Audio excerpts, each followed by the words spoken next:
I woke up this morning to a letter that she wrote. She said she's tired, that I'm always on the road. On the road. Too hard to swallow, being her gone. I said it wrong. She gotta find someone tonight that she can hold.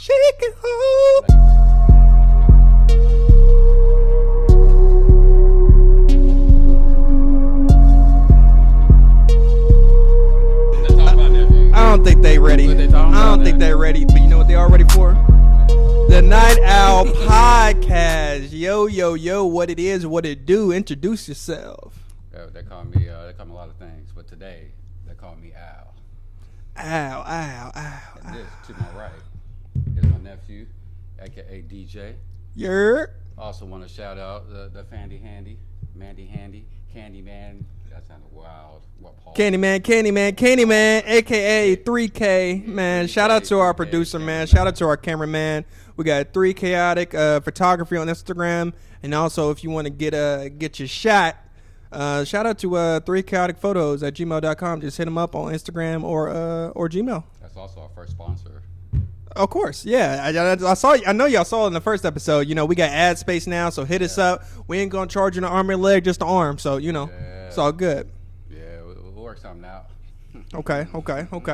So we're back again, season 3, episode 2, and we have some pretty good stuff to talk about. What I'm gonna do is bite the mic for me. What I'm gonna do is, there you go, pause. We're gonna start off with something that I'm a big fan of, and Unc just actually put it to my attention.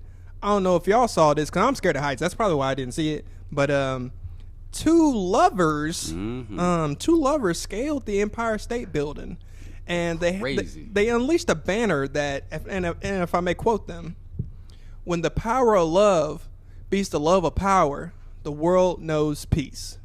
Tell me a little bit about that. Tell me how you came across it and what was your thoughts about it. All right, so I came across it on a great platform we all call TikTok.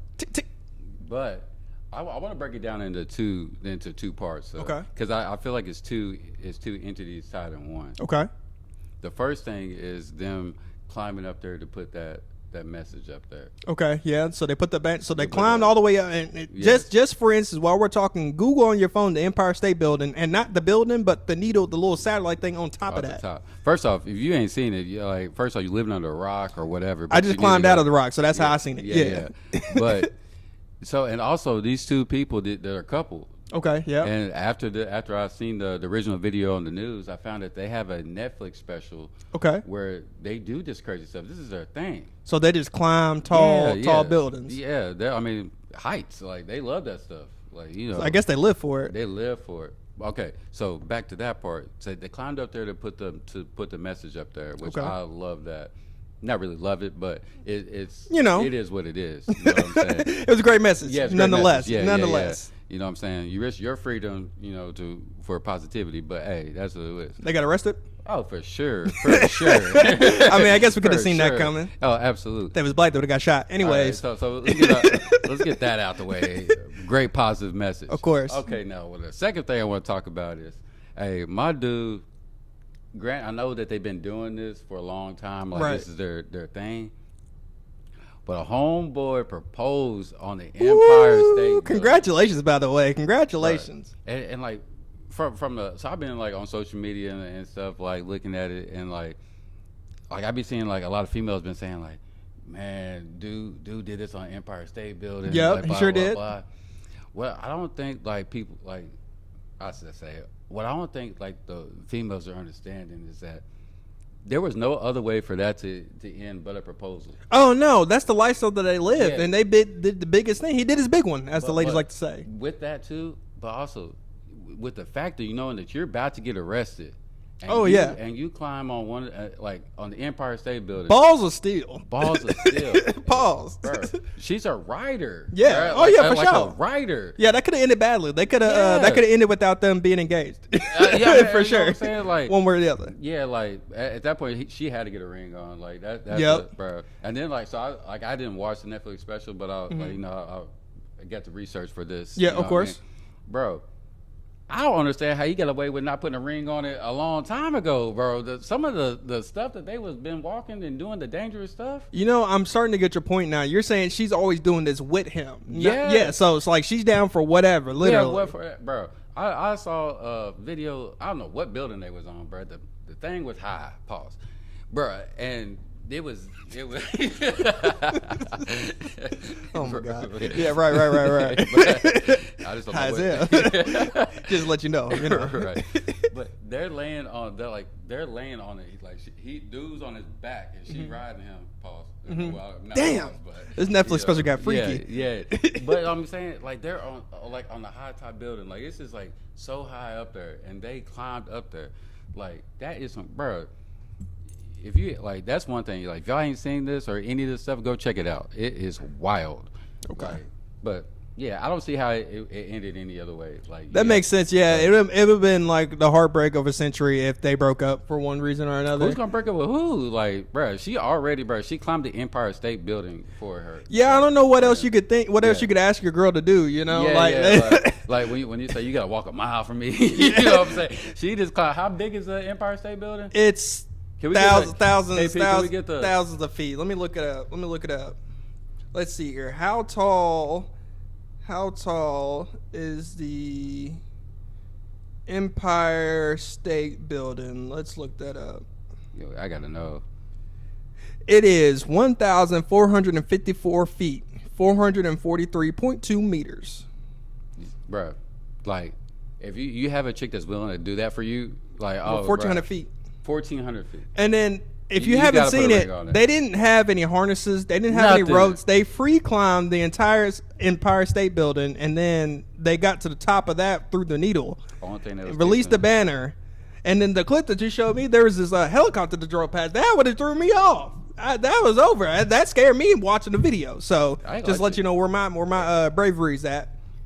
It low key was like up there with Romeo and Juliet. You know what I'm saying? If just like all they needed was a little death to like compete with Romeo and Juliet. For sure. But she would have fainted. Oh yeah, something like that. But they're right under Romeo and Juliet, bro. Like, okay. Like for sure. Like, one of the greatest love stories ever told. I know Unk's not the biggest fan of love, but that I am. Not you true.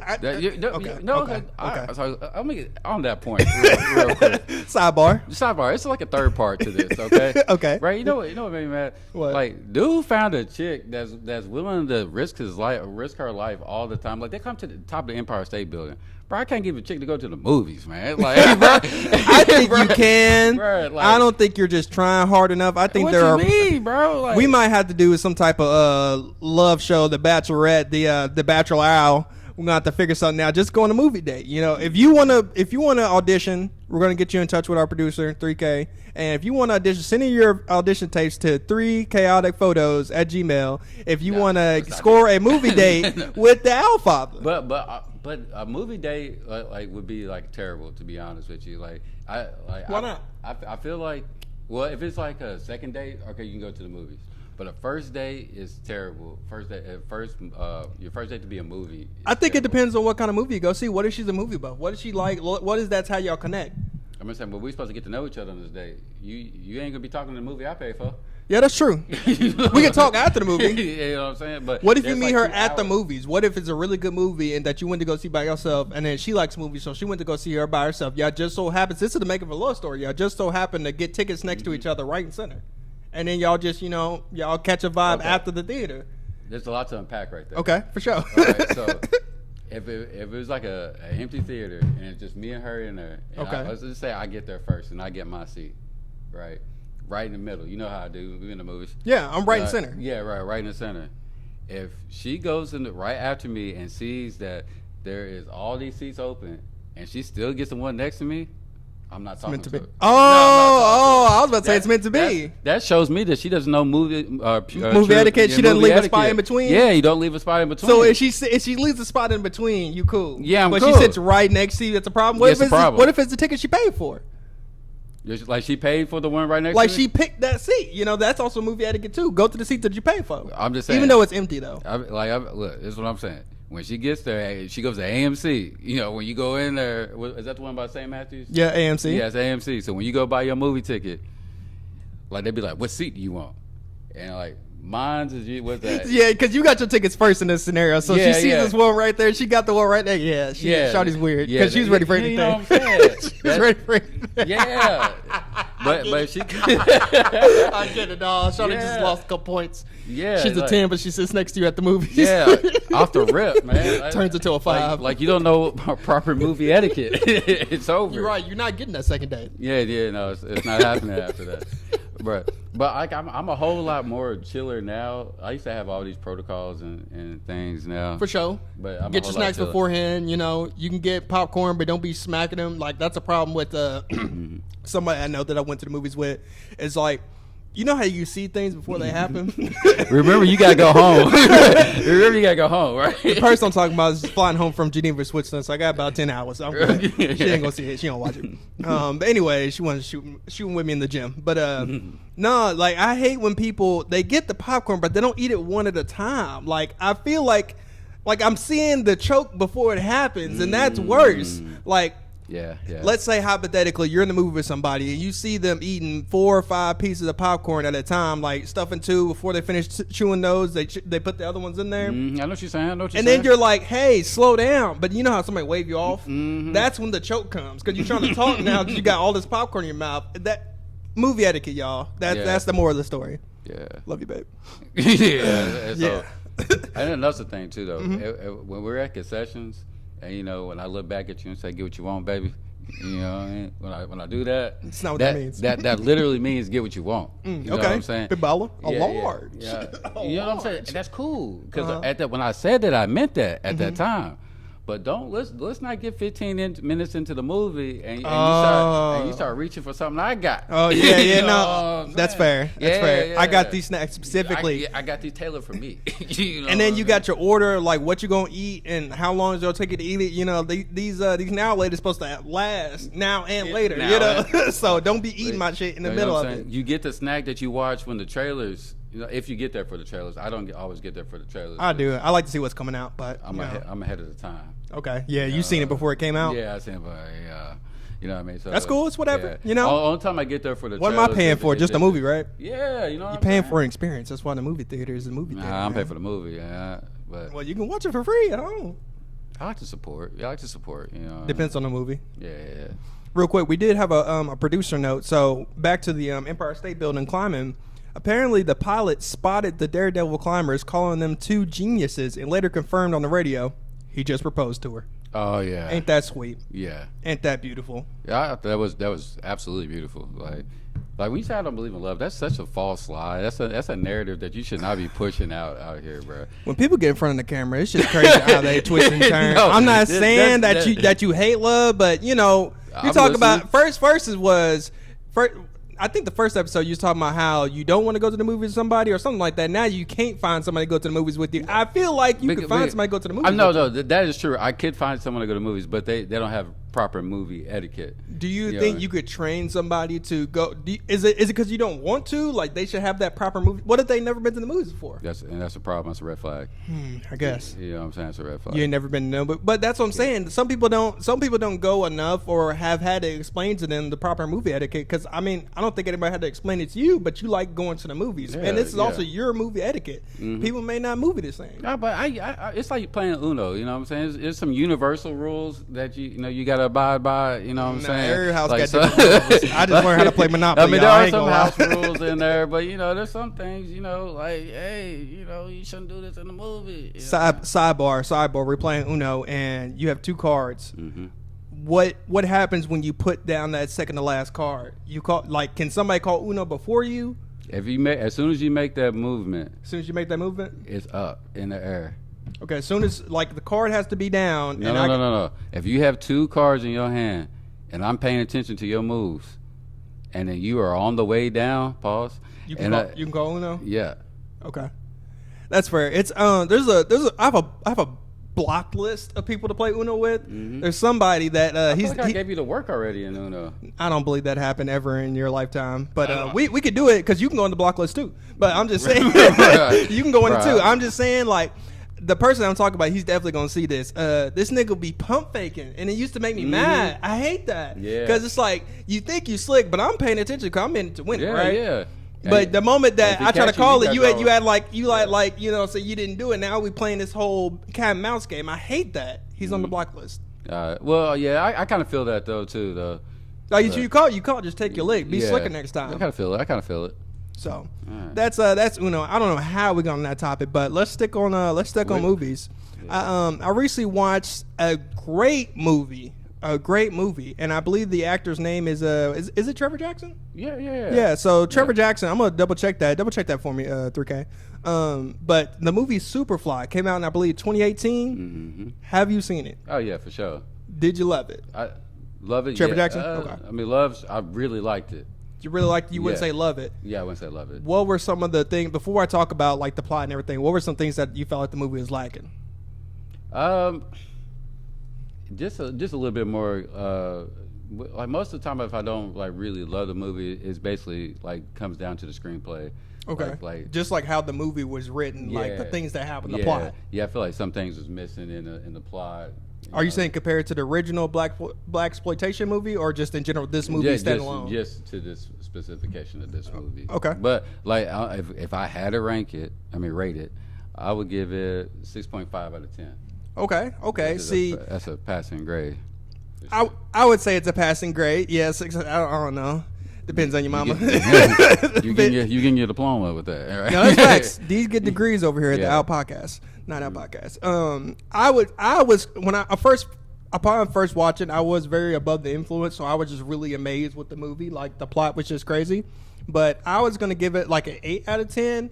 But I'm always like this. I want to enjoy the movie first before I go and watch the reviews and the YouTube like critics and stuff like that, because they always bring it down for me and they say stuff that I didn't notice was a problem. Like in the movie, so Trevor Jackson plays Superfly, and he's this drug dealer in Atlanta, one of the coldest, but he's under the radar, and he decides to go for one big last push, and to bow out of the game. Now you can imagine that doesn't really work out for him, but he pulls all together at the end. Everything works out. It's one of the few movies like that to where he actually makes it out. Like it actually turns out to be a good story, and the people who deserved to got. But there was an abnormally long sex scene with his 2 girlfriends. Do you remember that? Because usually, like, you could tell what's going on there in the shower. Went on me when you said my fault. Like, a low-key smile. Yeah, yeah, I see that. No, but split screen on that. It was very long, and like usually, once you can tell that they're doing what they're doing, especially when the second girlfriend walks in, it's supposed to fade to black, and you can kind of get the picture. No, they went through different positions, like it was long. And I didn't think about it until after I watched the YouTube reviews and stuff like that, and I was like, "Yeah, that was kind of weird." Mm-hmm. Like I don't know where that went. I get it. He's got a perm in his hair and everything. Like he's Superfly, but we get things like that was kind of what brought the movie down a little. Okay, bit. Yeah, things like that, and like which I know is part of the movie, but some things he was wearing was kind of like, hey. His fit wasn't always there, but he had to stand out. That's how he was brought into the game. Yeah. I mean, but they could have better on the wardrobes and stuff. But I blame Director X, because that was the director, famous music video director, has directed a lot of famous music videos, and I could tell some of the shots were kind of like music video, like the introduction of the Snow Patrol. Yeah. When they're in the strip club and it's like a slow pan into it, and these niggas is terribly throwing the money, it was really corny. I thought it was really corny, anyways, but. Yeah. Superfly, man, we'll give that a night out of 7, because I gave it an 8, you gave it a 6.5. We'll give it a night out of 7 hoots out of 10. You know what I forgot to tell you too, nephew? What? That I watched Supergirl. Oh damn! I'm supposed to binge see that. We can't talk about it. Can't. Okay, bet. I would like not to. I know we're really bad about spoiling shit for y'all, but I really do want to see that, because actually Unc has put me on to the DCU. It started with picking up Peacemaker. And then watching the Superman movie that I didn't know was going to be good, but I did enjoy it. Mm-hmm. And especially that's introduction to Supergirl, at least to my knowledge. And from there, Lex Luthor, because he makes an appearance in Peacemaker at the end of Peacemaker too. Yeah. So that was pretty good. But we'll say that for the next episode. But by the time we see the next episode, I'm gonna go see that. Honestly, that may happen. It's still in theaters right now. It just came out recently, last couple weeks. Okay. Yeah. We'll definitely check out Supergirl. But is there any other movies, TV shows you're watching, or anything that's on your mind?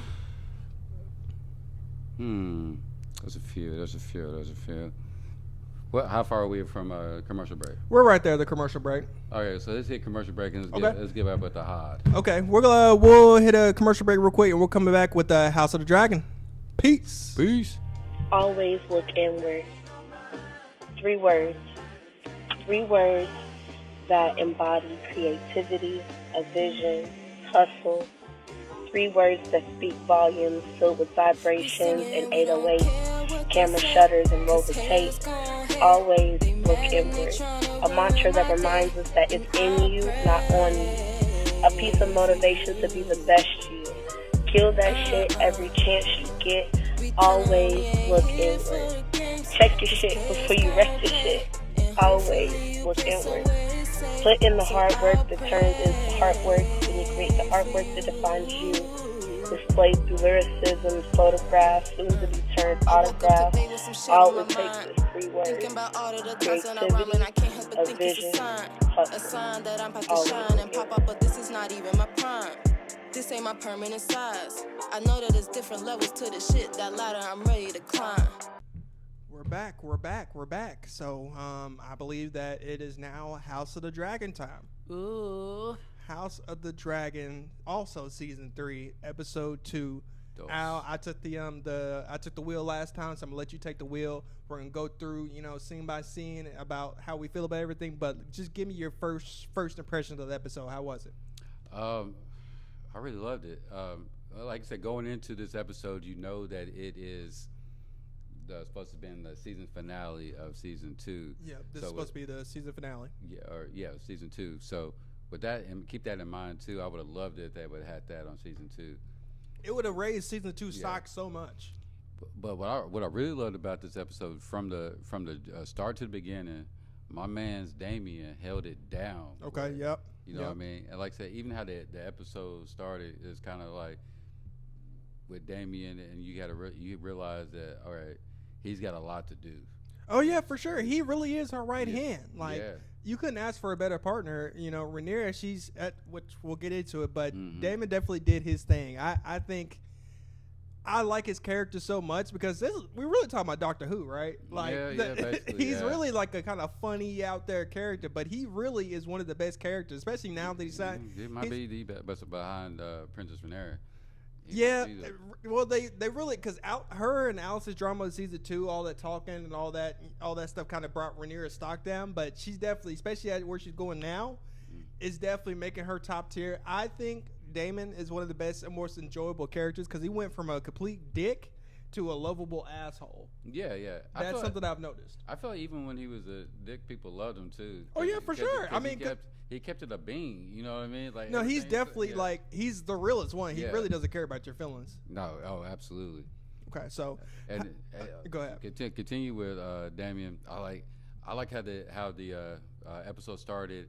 They sent the Senate out to a letter to him, let him know what's up. Yeah, if he's on the battlefield drinking with the bros, Yeah, he's out there, real dude stuff. Facts. He get a message. Battle of the Fish Feed. Shout out to the Fish Feed. They really combined a couple different battles and stuff to the Fish Feed. But yeah, you got to see Allie the Black. I think that's what her name is. She's actually a Blackwood, so we'll see how that works. But she was partying with Damon, but you know how Damon did the Blackwood. So yeah, dice him up. But yeah, House of the Dragon season 3. We started with Rhaena, right? We started with them bringing Jason, or did they have their whole family scene with her and Corlys first? You know what? You're right. That is how it started off. Was with the because they what is story? I think it did start with them bringing Jason. So I think so too. It started with them bringing Jason, which shout out to Rhaenyra. I can't remember her actress's name. I think it's Emma Darcy. Yeah, that's but she did a great job. Well, she killed that moment right there. She did a great job with her physicality, her emotions. Her starting out with, Jace, what have you done? What have you done? Like, she clearly knows he's dead, but she's going through all the stages of grief. Yes. All in one scene. Bro. Yeah, I mean, that should hurt. As a parent, like, oh man, like on top of it, you see like your dead kid, but then you know that he disobeyed you. He did it to himself. He did it to himself, bro. Like, But that very much could have been Rhaenyra, though, too. So did he really save her? Or, things had to happen how they're supposed to happen, plot-wise. You never know. You never know. Yeah, he won't know now. He's dead. Even to, like, that whole scene was powerful because even when she was talking to Jace, and then when the leader of the Knights Guard or whatever, when he tried to basically sacrifice himself for letting that happen, bro, that line that she hit him with was Will powerful. it bring my son back? Have you not all betrayed your queen? And that's kind of, it sent shocks to the room because, like, it wasn't really just him. Yeah, it was nobody else came and unlocked the door. They kind of all let it happen. Yeah. But they're all under the assumption that you can't die. You can't just ride into battle just because there's a battle. Yeah, it's kind of like a double-edged sword on that. But she definitely she killed that role. She killed that scene. She's a great actor. And you know what? That does kind of put her above Daemon because the range of what she has to do of anger and the kind of more boring parts, she does have a lot of range. Shout out to Emma Darcy. Yeah, shout her out. She needs every award that. For sure. Her and Daemon too as well. They both need awards. So yeah. The word award sparked another conversation that we will have later on. I don't know if we'll make it on this episode. Okay. But what award is it? Or just the word? I'm gonna hold on to that. Okay. On to that. But to our viewers, that camera. Yeah. There's fake awards being handed out. Oh, fake awards being handed out. All right, we'll talk about it, guys. Okay, we'll talk about it. Anyway, so we have Bayla. She's bringing in Jace. Rhaenyra has her moment. And then we also go to them search because she had to leave after that, and that's where she goes to find Adam is the one. I think I mixed them up. Alan is the bald-headed one. Alan is bald. Yeah, Alan's the bald. one that was with Corlys and killed the bitch fist captain. So they have this whole family reunion. Shout out to the melanated people of the House of the Dragon, the Velaryons. They Corlys, he's kind of broke. He's coming back with the milk. But. He said they had their family moment, and he basically looked at Alan and was like, this is a victory. I don't want to see another win. I do not want to see another win, and I really ain't gotten much to give you but my name. So can they do that? 'Cause I thought that was supposed to be like a kingly thing, but I guess as the leader of your house, you can give anybody your name, right? I mean, that's his daddy's. I mean, if you basically saying I claim you now.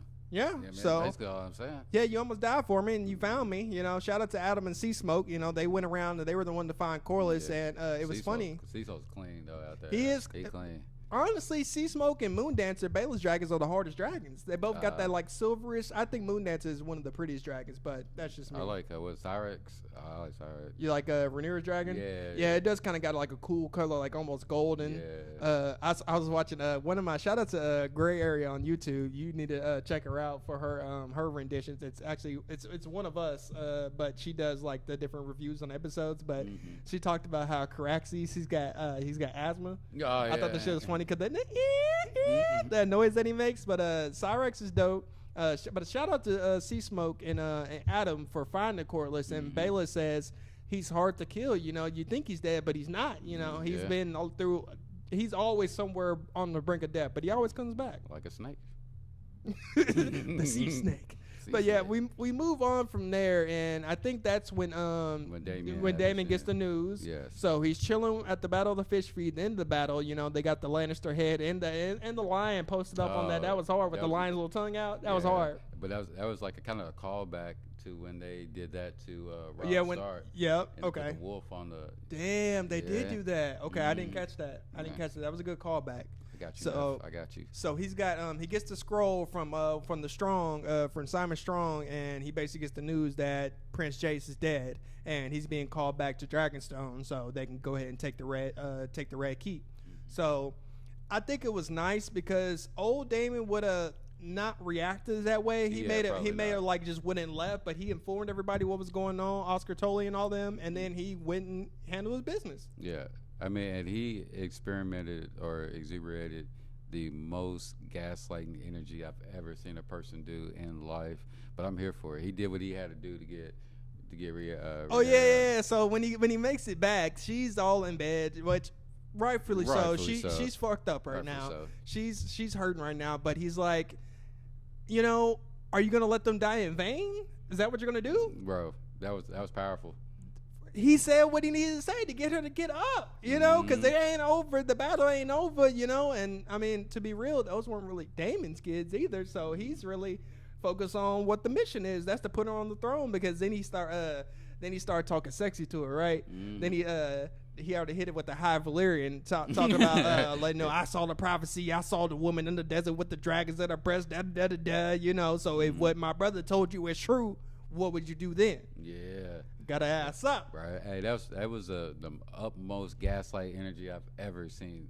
Facts. Yeah, I'm Facts. proud of it. So we moved to Allison. We moved to Allison, and she's going. Before we get there, Queen Rhaenyra had a powerful scene on the way there, though. Yeah, what's she doing? Tell me about it.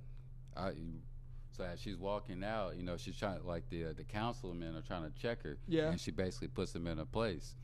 You remember, as she's walking to her dragon, Damien's kind of like still on her head, and then she, without even like missing a beat, she looked back at Damien and said, "Let Sir Lamont choose how he dies." Oh yeah, yes. Let Sir Lauren choose his death. Let him choose the way he dies, which is gangster as fuck. Like, I don't even care. Your life is so forfeit right now. Like, I didn't forget about you either. So yeah, go ahead and choose how you're gonna die. Dragon fire for me though. I would have to go. A lot of people were saying that. A lot of my reviewers are like, "Yeah, feed him to Cyrax. Like, he needs to die. Yeah, just go ahead and let him be dragon food." Yeah, I mean, burn me first. Don't just chew me up. Like, no, he need to get swallowed alive. No. Pause. Yeah, no. Hit me with the Dracarys. But we move on, right? So we move to Allison, and her goal is to get everybody to stand down, so there's not a big battle going on when Rhaenyra and all them cool up. She's treacherous. You said what? She's treacherous. For sure, and that's what she does. She goes to the captain of the city watch, the Gold Cloaks, and she's like, this is what's going on. I need you to tell everybody to stand down. He's like, some people would say that's treason. She's like, yeah, for sure, some people would, but would you call that treason? And we see that come full circle at the end. I almost forgot about that. So she did that, and then she went to the people that have the scorpions and stuff that can really harm the dragons. And shout out to Queen Helena, because she definitely doesn't get too much to do besides be crazy, have her dragon dreams. But she backed her mom up when she was like, stand down, and then they're having a back and forth. And then it's really on her because she's a queen regent right now. She's really the highest power in there, Queen Helena is.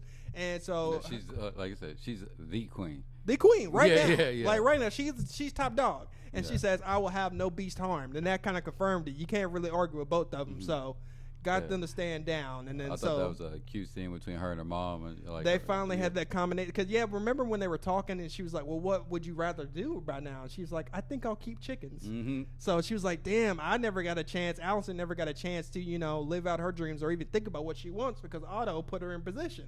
Versus now she has a chance to do that for Helena. She never really wanted to be this, so now she gets to keep chickens. Hopefully." It doesn't seem like that's happening, but so they got everybody to stand down, and then we go to the descending of the 4 dragons. We got Ulf and we got Hugh on Silverwing and Vermithor, and then Queen Rhaenyra on Cyrax, and Daemon on Caraxes, and 4 dragons come to King's Landing. Tell me how you felt about having 4 dragons. Did you feel like it was badass, or what you think? Oh yeah, for sure. Yeah, that was some real gangster stuff, man. You pull up. Yep. Deep. And, 4 dragons deep. And who's doing that? I mean, and it's not like they are not used to dragons flying around the city. No, the Targaryens been running it forever since the beginning. Yeah. So they're used to dragons. It should have been a big fight, but shout out to Allison, I guess, for that. And so they came down, and then so we get them coming down, and Daemon goes full badass Saints Row, drop 40 GTA 5 stars. Everybody coming towards him. I think his body count was at least like 10. Yeah, I think it was like 53 kills, 35 slashes, no deaths. Yeah. And 1 queen made. Come on now. Yeah, it was crazy. He put up numbers as prime Kobe numbers. Which was nice because from the moment that he actually went towards Rhaenyra in in season 1, he was really like predatory. He really just wanted to kind of backstab his brother and get on the Iron Throne.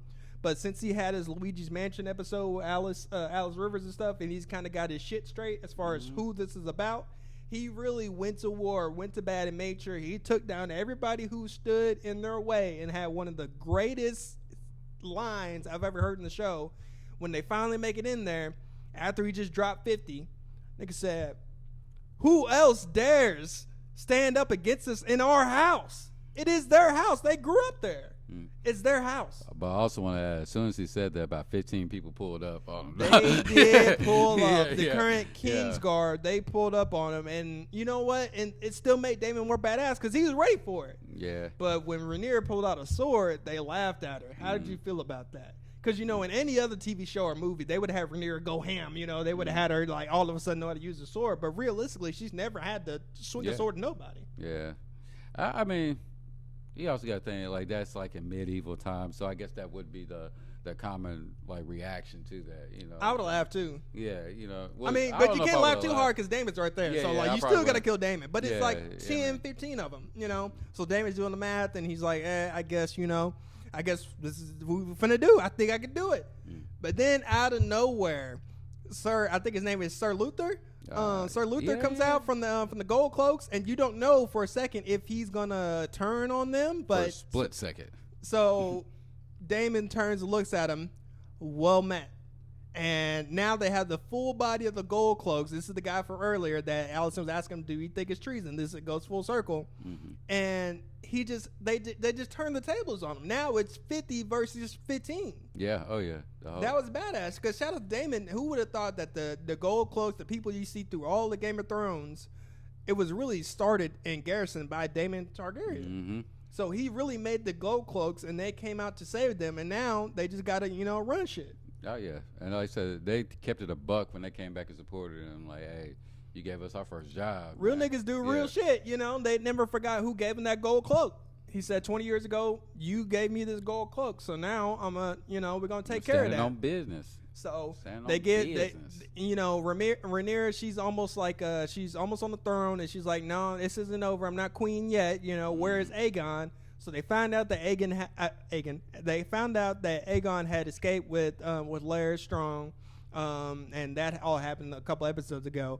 So she realizes that, but she gets another prize. They get the and also real quick before because we're about to introduce the part of the show, but fuck Sir Jasper or whoever. I didn't think we needed that scene with him and Alicent. I don't think we needed that. I'm tired of that. Like, it's already weird enough. I thought we got past all the weird sex stuff, but Alicent almost gets assaulted. Oh, man. Like, yeah, she almost got taken. And I ain't gonna lie to you, HBO, they took it all the way. I thought it was gonna happen. I did too. I was like, Lord. I remember I was like, whoa, they're not about to stop this. And then, bro, thank God she had help in there, boy. Yeah, shout out to Master Orwell or whatever. He came in at the right time and saved her ass. But Sir Jasper gets brought before them, but they also get a gift. None other than Otto Hightower. Otto Hightower comes in. He apparently had been in prison this whole time, locked up at the bottom of the dungeon, mind you. By his son is what it's looking like? I think it was Larys. Larys had did that. Is Larys not his son? So no, Larys is Harwin and Simon Strong and them's family. Remember, because that's what he did. Yeah. He set the fire and took all their money, put it in the Iron Bank. For Harrenhal. Yeah. So basically, Larys put this thing in. He locked up Otto Hightower and kept him there as a gift to the blacks, just in case for any reason he wanted to switch sides. But they get this gift and they bring out Otto Hightower. Oh yeah, he had to go too. For sure. It's been a long time coming. Yeah. He might be like the worst. Like he's like the definition of unloyal. Or like slimy, grimy, like he's such a good villain. Like I think it's a good villain because you make him hate him. We know that's an actor playing that, but like you really don't like. But Hightower. There's really people like that out here in the world for sure. Like that just like are just grimy. Like they just want everything to be their way and no other way. All of this has started because he. This is very much so. He put Alicent in position, very much so. Yeah. He did start that because he was the hand of the king. Mm-hmm. Shout out to Viserys, man. We miss you, long live bro. But so it comes down to Rhaenyra is faced with a decision. She has to, in front of all the house and all the small folk and all that. She has to take Otto's. He's gonna take the place of Aegon. This is gonna be her cement herself as queen. She has to take Otto Hightower's head. Yeah. What did you think when she basically failed to have the initiative at first, right? Yeah. Well, okay. So I feel like she did. I feel like she did a damn good job for her first swing. I mean, she got that thing stuck in there. You know what I mean? Yeah. She closed her eyes. She missed. You gotta follow through. You gotta see through it. I mean, But like I said, I wasn't expecting her to have one swing and cut his head off. And I was Yeah, I wasn't expecting that either. I Yeah. thought Damon was just gonna do it for her. Nah, hey, like Ned Stark said, if you pass the judgment, you gotta swing the blade. You got to swing the blade, Yeah. and I'm proud of her for Yeah. that. One, Otto had to go, but two, Yeah. once he finally saw that it was time, and she was crying at first because she didn't think she was gonna be able to do it. Mm-hmm. But after she missed, and then she just kind of built up her rage, and she chopped the nigga's head off. Mm-hmm. Gone. Yeah. And then Damon was very proud. He's probably like, that's sexy as hell, you know what I'm Alright, saying? so- that he got the other one too out the way. So here's a question. Here's a question, nephew. Mhm. What's Hit me. So all right. So for some wild reason, you and Sarah are in a situation like Right. this, and she has to cut somebody's head off. Right. If she got the head cut off in 2 or less swings, Uh-huh. so or guess what? It was 2 swings. 2 swings. Uh-huh. Would you be impressed, or if she took her more swings to that? I think realistically, I would have did it. I would have just went ahead and did it. No. But like for a hypothetical Yeah, yeah, situation, I think that'd be fine. I if it had to be done, this is your moment to be queen. I would have wished it was Aegon, but yeah, fuck Otto, because him and Damon had beef since the thing. I think that'd be fine. I mean, I wouldn't have liked all the snot nose and all that, like, because she was having a hard time emotionally going through that. So if you was Damien and I almost said Khaleesi, but but And Rhaenyra. yeah, Rhaenyra, and Sarah was Rhaenyra. I got you. What? So would you hand her the blade?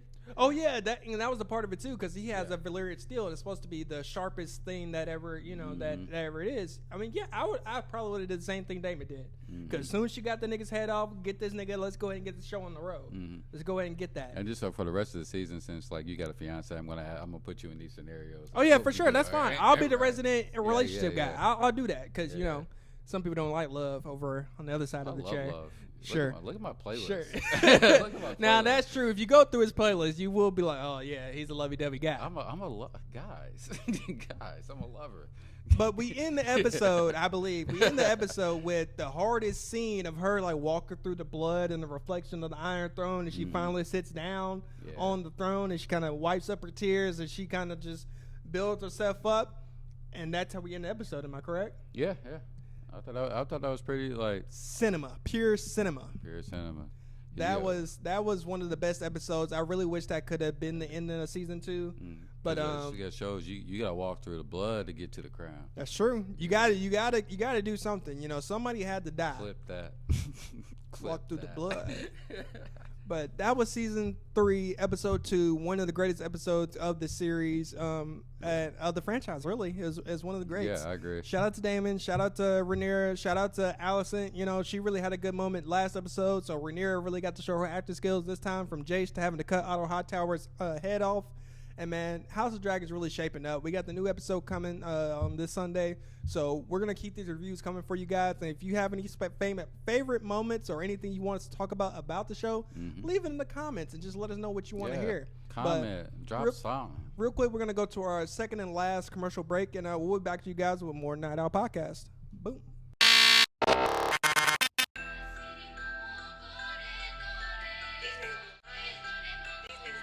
All right, so we're back. We're back from that commercial break, that lovely commercial break, and we got a couple things that we need to discuss. One, I want to go ahead and get this out the way. Did you see the actual video drop of Pooh Shiesty and holding up Gucci Mane? Dude had a whole Drake to his situation. Yeah. What you feel about that? Is Gucci first of all, is Gucci still real to you? Is Gucci like a real street dude? Like, does he have your respect? I really don't know how to answer that question because like I feel like I'm 35. Bro, Gucci's what? How old is Gucci? Like 50 something? Yeah, he's close to 50. Yeah. So when I was in high school, He's definitely in his 40s. Yeah. When I was in high school, maybe in junior high, I would basically consider him like street. Okay. You know what I mean? But I think like since he got out of prison, I really wouldn't consider him like a street guy anymore. He's just like a business music exec type of guy. Yeah. You know what I mean? But I feel like that's so 46? he's 46 years old. So that's what I think about this as well. Like people talking about that when you mess with the streets, this is what happens. No, I mean this is when you do business with unintelligent people this is what happens. He did set out to do that with his 1017 label. He went to all the hoods and said, I want to sign the Savages. And I don't know if he's surprised what happens, but niggas either die or go to jail. But you got, like, this was a level of stupidity that 100%. that, like, you don't really expect. Like, you know I'm coming with security, and you've been around these guys before, so you know that they're ex-cops. Doesn't matter. Yeah, like, Didn't you know matter. what I'm saying? Like, and even with that, like, and you recorded, and to break it down, you recorded it with the guy with the gun in the video. Yep. Like, I don't know what his goal was with that. I don't none of the paperwork is gonna go through. He was under duress. And to make it worse, Big 30s recording the people, like panning them to the guy with the gun. I don't know what they expected with that. They're you see gonna the put guy, that cap cut. the guy with the gun, like when he noticed the guy put the camera on him, he changed that position real quick. He said, Yeah, got to. You know, I'm on camera now. Yeah. Not like I'm holding a big ass Drake, or you know what I'm saying? And it's not like that's happening. But Gucci, you know, he said, yeah, he's dropped. You know, I don't know what they wanted. Like they wanted one of those camera shout outs. You know how you could pay for somebody and to shout you out. That's what they wanted. They wanted him to perform with the Drake. Something. But I'm gonna be a whole $150 with you on this one. Yo, people like that. I like Pooh Shicey's music and all that stuff, but I got enough of it. I don't need no more. He needs to stay in. FDO. Yeah, he needs to stay in, bro. If you are that, like, you really are a danger to the community. That's like, the definition of a crash out. Yeah, for sure. Yeah, for sure. Like, bro, I don't think that like I said, I know we live in a crazy, dangerous world, but if we have a chance to get this off the streets, man, hey, keep them. I know everybody in the comment, like the one person that be commenting on our stuff, keep commenting, because I'm no longer the victim or the villain, no more. We're not doing that on Night Out Podcast. I'm just saying, bro, the fans love me, man. Sure, it's not like the show's named after or nothing like that. It's all cool. It's okay. Hey, I'm cool with it. You know, y'all keep commenting, keep getting that, keep giving that engagement. Yeah, but yeah, I would say. It's crazy because I don't know what people expect out of these out of rappers nowadays, because if you're too street and you do things like how Pooh Shiesty did, they call you stupid. They call you a crash out. You shouldn't do that. But if you don't have that street image, then you're not real. People don't want to listen to your music. I remember like my big brothers and all them stuff. Like when they used to talk about like the street life and stuff when I was a kid, they always attached a word to it that I don't hear a lot of the YNs use these days, which is like they be like, man, you ain't got no street smarts. You know what I mean? Definitely no street smarts. No street smarts. I think that's the problem with like the YNs these days. Y'all ain't got no street smarts. Okay. Like come on, that's like a bro. Have you ever watched like I can tell none of them have ever been in a house and watched a TV show, like a real TV show. Yeah, they would know how that shit ends. Yeah, about crime. Like they did not watch Power or nothing before they went and did this stuff, because they tell you the basics on there. They identified some of the shooters and the crew with them because when they got in there, they offered them drinks and they got their fingerprints off of the cups. Okay, and anybody had no gloves. And I almost like before this video came out, we got to bring something else to light with this. So let's not all forget that he did all of this while wearing an ankle monitor.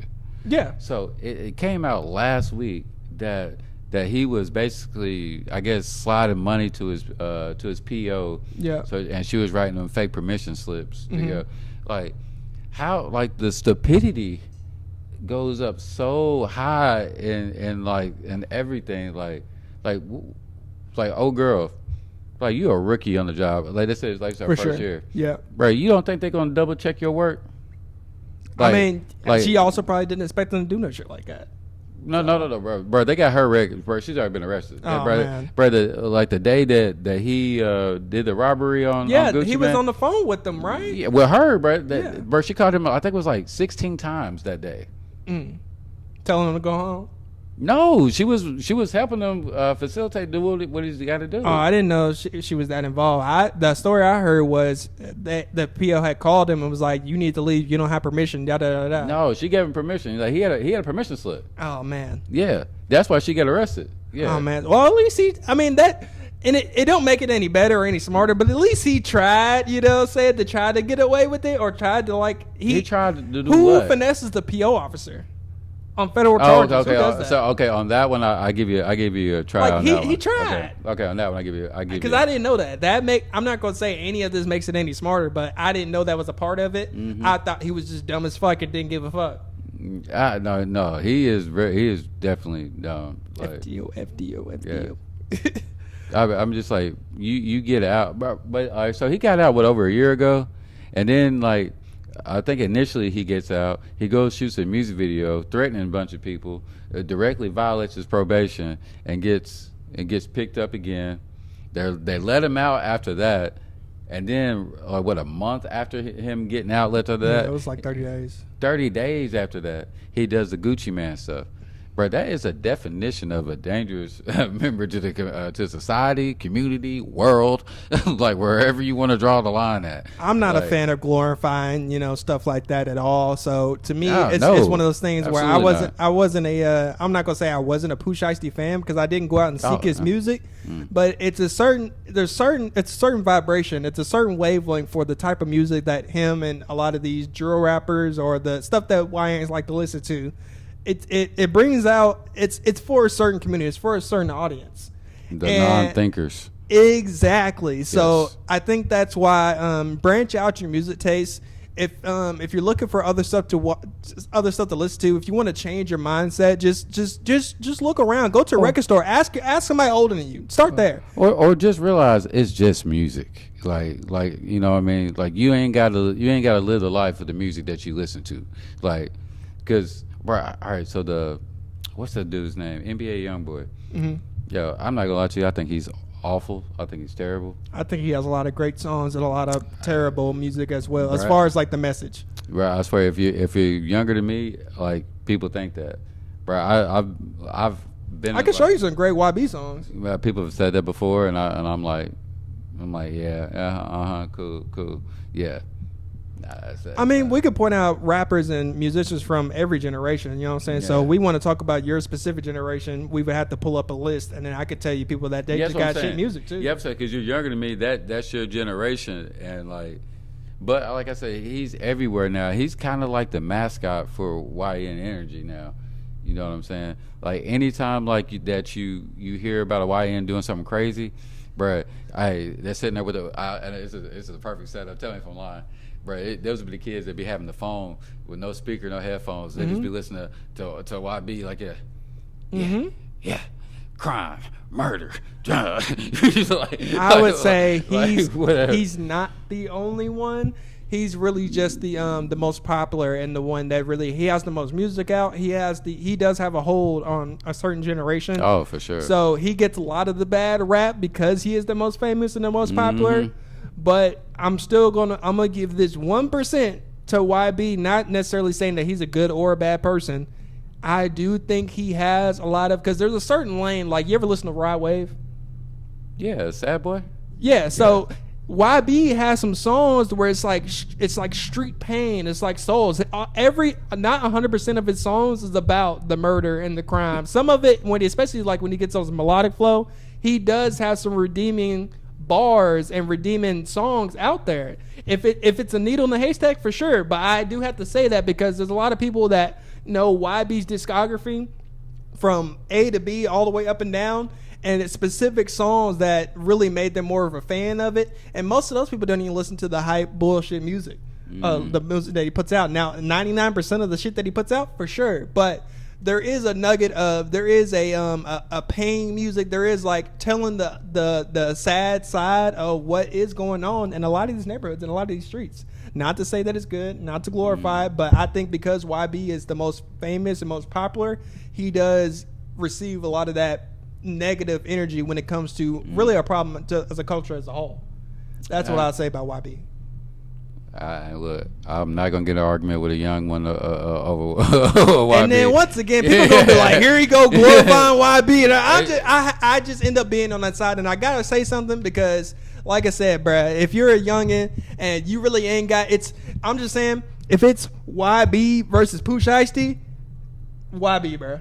YB better. That's a tough one. YB better. Well, I ain't gonna lie to you. I could probably listen to Pooh Shiesty all day compared to, if I had a choice to listen to YB or Pooh Shiesty all day, I'm listening to Pooh Shiesty. Why? Because you feel like you understand what he's saying? Yes. Yeah, the beat's kind of a little bit better. So the dumbest criminal of all time, he's what he recently did is way dumber and way worse to the community than anything YB has ever done. White Boy's done some pretty super stuff too, though. He didn't rob Gucci Mane. No, that's true. But he's done some pretty. He didn't shoot a nigga in the ass in the Lambo in front of a police station. You remember that?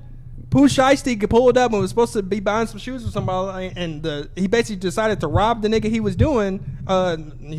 decided to rob the nigga who he was buying the stuff from, and he shot the nigga in the ass. They went in front of a police station. Oh yeah. YB has never done anything like worse than that. Yeah, well, I don't think so. But I ain't gonna lie to you. Like, as bad as when it comes to like being a rapper though, like as bad as like the outside stuff that they do, like the outside activities, I do think that Pooh Shiesty has more talent than YB when it comes to actually being a rapper, like putting it all together. Like I can listen to his songs and like I can actually hear what the idea, what it's going with. With YB, it just sounds like a bunch of yelling, kicking and screaming. Offline, I'm gonna have to sing you some YB songs that, to me, I would say as far as musicality, and now as far as being a rapper, especially it's your generation, what you're used to. You're used to a hook, verse 1, hook, verse 2. When it comes to like the new age, the Young Thugs of the world, the more like one take, just going in and just figuring out what it's going to be, the Juice WRLDs of the world. YB to me is way more. I would say we'll have to agree to disagree, because you're saying that Pooh Shiesty is a better rapper, like he makes better songs than YB, right? I think I think he has better bars than. Better bars than YB? Okay. Yeah. I won't disagree with that, but I do feel like YB is way more musically talented than Pooh Shiesty. Pooh Shiesty can rap because he's talking about the shit that he did in the streets and made it sound to a hard beat. And also Memphis sound is very contagious. It's very hard to like, especially like the down south twang with the like the different slang and stuff like that. It's very hard to get away from. I was driving to work the other day, and the first time I heard the Glorilla and Pooh Shiesty song, the main song, I still listen to it, bro. That right there, when I realized like, yeah, he low key do got talent, but he can't get out of his own way, because that track is pretty dope, bro. I ain't gonna hold you. Like, I've never heard anything about YB. It was like, maybe does he got talent? You haven't looked for it either. I'll say that. I don't think you ever have tried to find anything from YB that will make you change your mind. Now, nephew, we got people watching. Yeah, nigga, you bean to tell me you're sitting there going through YB's discography? What I'm telling you and the world is that I like, especially on Friday nights, whatever. I go through everything that's dropped, the tracks, albums. That's not how you listen to YB, but go on. You know what I'm saying? But I mean, I know when he drops. I know every time he drops. I know when the album drops. And like I said, I always skim through it. You know, to be fair to him, I tried the last album that he dropped. I hit play on it, and I picked up my PlayStation controller, so I was going to listen to it while I was playing. It did. It can. Yeah. Well, you're looking at it from an industry standard. You're looking for, because if you're looking for YB music and stuff that you're gonna like, and you're going off of the album that he dropped, that's not how you listen to YB. YB is for the niggas that come home in school and turn on YouTube and they go to find their favorite music video, and that's how they're listening to it. YB doesn't have shit for albums. I'm about to click nephew. Maybe some of his early stuff, but YB has songs for different moods and different like feelings. He has individual songs that are greatness. If it is it stuffed amongst you got to think YB's not sitting there and putting together an album. That's his label. That's Atlantic. That's something. Okay, we're gonna put these 15 songs on the album. So if you're listening to that, then that's not gonna be the best. Down what nephew just said, y'all. Basically, it's what nephew just said. You craving Chick-fil-A, you go to Chick-fil-A, but when you get to Chick-fil-A, you looking for something else. You want Subway when you get to Chick-fil-A. No, like you drove all the way to Chick-fil-A. You know what I'm saying? And then when you get there, for some reason you expecting Subway. No, it's more so you're looking for good chicken, and you would go to Indies over at Chick-fil-A. You're looking at the Chick-fil-A that he is literally getting paid to do versus the shit that he actually put his heart and soul into and put out. Most of his best songs are not on any album anywhere. Well, and that's a problem. For you, that's somebody that just looks at the Spotify list and what's dropped. That's a universal problem. Like if you can't. By the way, he does way more numbers than YB. I mean, way more numbers than Pooh Shiesty, because you like to bring up numbers and billboards and charts. He does way better numbers. I do not know that's a fact. Can someone Check that YB, for, not only is he the most streamed artist on YouTube, I'm pretty sure his monthly listeners is way better than Pooh Shiesty. I don't know for a fact. We're running numbers. I got my man's on it. It's okay. We're gonna have the producer on that, and we're gonna move to our last topic. But give me that when you get it for sure. Because no matter what, YB serious about that too. He say, I know, give me that. I know for a fact because I also, because of YB's his music, the type of shit that he does put out, and the shit that he's famous for, I had to figure out, why do these niggas like him so much? I was so if you ask a young nigga why they're a fan of YB, they point to specific songs. They point to specific things that he had. Nephew's right. I knew it. Either way, how far is the numbers off? Quite a bit. YB is way more streamed and has way more numbers and has made way more money off of music if we're going off the industry standard. Mm-hmm. But the reason why I was told and what I found out about YB is there's specific songs that people like and that people really cling to, and made them so much of a fan that they're going to go, like you said, and find what he's dropped and see that. But they're going to find the specific ones, their YouTube algorithm, because that's how most people watch their shit now, is just through music videos. That's way more than what they're looking for. We're gonna move on from YB and Pooh Shiesty, and we're gonna talk about Drewski. Now, I'm a fan of Drewski. I saw him from when he started. A lot of people said he was a glorified fat boy SSE. You remember him? Yeah. They said he could only do Instagram skits. They said he was just an internet comedian, but I truly find Drewski funny. Some people said that he's not funnier than Kevin Hart. I think he's miles funnier than Kevin Hart. He's a bit funnier than Kevin Hart. Yeah. Now, can he do a stand-up comedy routine? Maybe not. I don't know. But he did do a stadium tour with just him. He did bring out certain artists for certain cities, like he brought out G Herbo. I'm sure you've seen that clip or whatever. He did do a stadium tour of just him being funny. Like, that's kind of crazy. And a lot of people either hate on Drewski or they love him. I think he's funny. I think he points out a lot of stuff that we need to laugh at, you know. A lot of people don't like some of the stuff that he did. Laugh or not even just laugh at, but to like bring to your attention. Yeah, to recognize, you know, to really think about. One of the biggest ones was when he was talking about Michael Todd, one of the like the mega churches, the black mega churches. No, yeah. Stepping in the blood of Jesus. You see these red bottoms, like, and he also redid that at the BET Awards. The funniest thing I thought of at the BET Awards, because I didn't watch the whole thing. I'm like you, I watched the clips. He hold on, he gonna expose me like that, bro. I mean, he gonna expose me like that. The way people change when these cameras turn on, bro, it's crazy. But I saw the clip of him making fun of Hove. I thought that was funny as fuck. Yeah. He said the locks is out. I'm the bro. I died. Bro, I think one of the funniest skits that he did was when he was doing like the NASCAR. Where he painted himself like a white guy in a NASCAR race.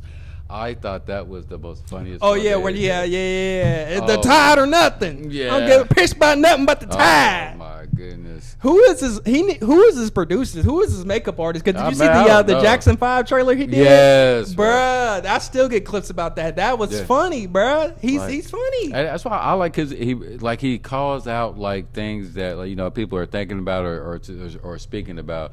Like his most recent one that we did about the British actors taking all the American roles. Yeah, that's something my brother had brought up too, because he was like, we don't have too many black Americans, like niggas from over here, getting these awards versus it's these British niggas coming over and doing their voice. Like, I didn't know for the longest that Damson or whatever dude from Snowfall, I didn't know he was British. Yeah, British as hell.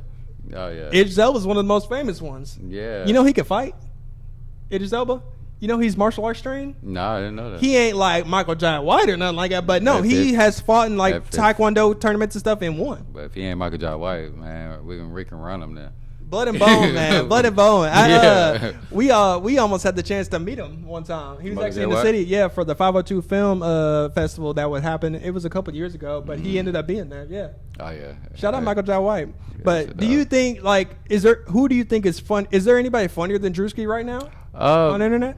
I mean, I think that's subjective. It just kind of like what kind of comedy you like, you know, and like what you in for, you know. That's another form of art. Like, I think his specialty is like kind of like imitation and improv. Is he acting? Would you call that acting? I wouldn't call it so much acting, more of like I said, improv. Like because he's legally not trying to like be like that person, Right. So he's just kind of make it like intent, like imitating that. So like he's kind of put his own little spin on it, and like I said, he's took his own little thing and blown it up.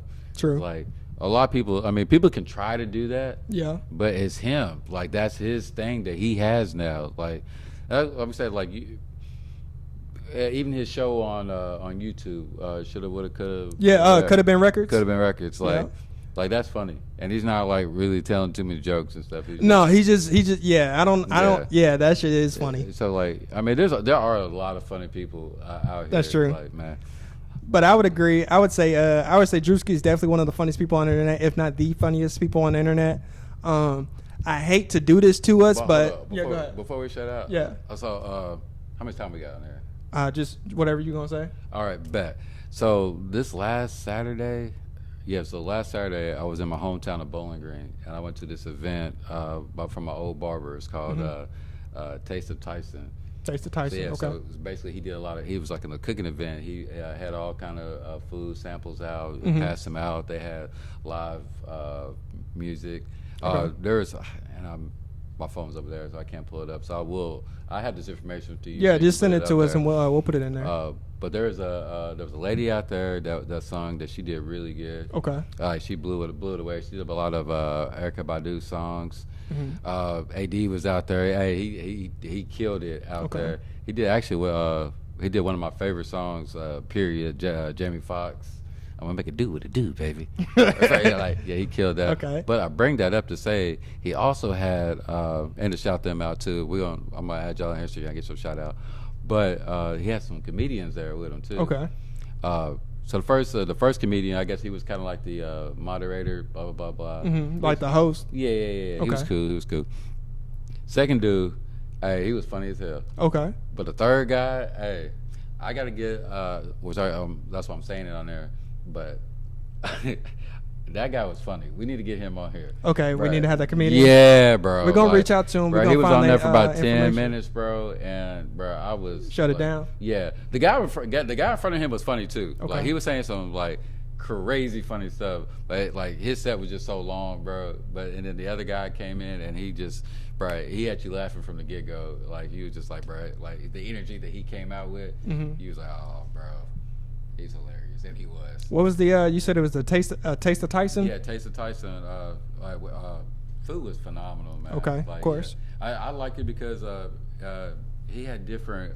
He took like a different spin on like classics and stuff like that, like loaded like stuffed mushrooms. Okay. Quesadillas. Like it was fire. Like I tell people like next time that he has one going on, we're gonna advertise it and all that stuff. But it was fire, man. Like the vibe was nice. The bartenders had the nice little drinks going, and it was an all white affair too. So people was out there clean, bro. Fly. There was some people that was not clean. And I just want to say too, well, if the flyer says all white affair, why come in a black T-shirt? Like Maybe they didn't get the flyer. Maybe somebody just told them about it off the cuff. Cap. Like I'm not talking. The dude was still clean, so I'm not talking. I want next time I'm home, someone hit me in the head. No, if he watches this, he knows exactly who he is because he was the only person in the black T-shirt in the all white party. No, he wasn't. There was a couple of y'all. Yeah, there was a couple of them. But I'm like, yo, man, come on, man, be part of the party, man. Yeah. Shout out to a Taste of Tyson. We're gonna get that information and we're gonna put that on there. I'll make sure that we add those producer notes. But that is our time tonight, ladies and gentlemen. Last but not least, this is the Night Owl Podcast. So what we want to end you guys with is because for the night owls out there, what we want to do is give you topics and ask questions and give you advice that not only keeps you up at night but also wakes you up. So I'm gonna let you think because I already got mine. Just my last piece of wisdom. It's really old man wisdom, but it's simple. Never go under. Always go over. Never go under. You know how that actually came to my mind? We were having a debate, me and my homeboy. Shout out, Coach. We was having a discussion about the toilet paper roll. About like should you have it under or should you have it over? But he was like, that sounds like some old man shit. Like you always go over, never under. But if you go under. You go under? Yeah. You should probably go over. You Okay. get as much as you want. Because sometimes if you go under, it pulls prematurely. You know what I'm saying? It's tight, especially depending on like your toilet paper holder. I guess. I feel you. It's my old man wisdom. Never go under, always go over. Because you extrapolate that and put that to any type of situation, you always want to do more than you can, or do more than what should be expected, but never underperform. Always overperform. So that's really the wisdom. What do you got for him? Never wait in line, not even the lunch line. Damn. Does that come from experience, or that's just it? Why is this like that? Never wait in line, especially not the lunch line, man. Yeah.